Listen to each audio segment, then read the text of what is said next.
Gratifikasi pada sektor kesehatan.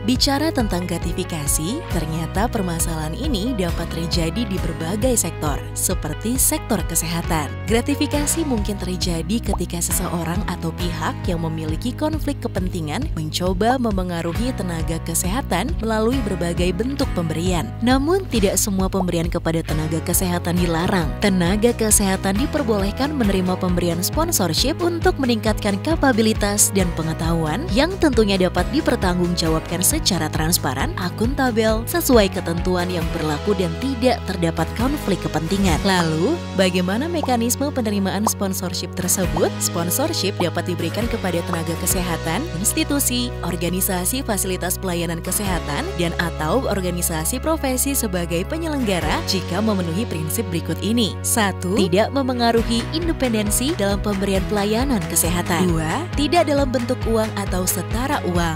3. Tidak diberikan secara langsung kepada individu. 4. Sesuai dengan bidang keahlian. 5. Diberikan secara terbuka. Dan 6. Dikelola secara akuntabel dan transparan. Sponsorship dapat diberikan kepada tenaga kesehatan yang menjadi peserta, narasumber, atau moderator dalam suatu kegiatan yang diciptakan untuk meningkatkan kompetensi tenaga kesehatan. Khusus untuk pembicara atau moderator, sponsorship dapat diberikan berupa uang atau setara uang sebagai honor sesuai dengan standar biaya yang berlaku. Sponsorship yang diberikan kepada tenaga kesehatan pada suatu institusi wajib diberikan melalui institusinya dengan menyertakan penugasan dari pimpinan, sedangkan sponsorship kepada tenaga kesehatan praktik perorangan harus diberikan sesuai dengan bidang keahliannya. Pihak pemberi, institusi penerima, atau tenaga kesehatan praktik perorangan wajib melaporkan pemberian atau penerimaan sponsorship pada KPK melalui email sponsorship@kpk.go.id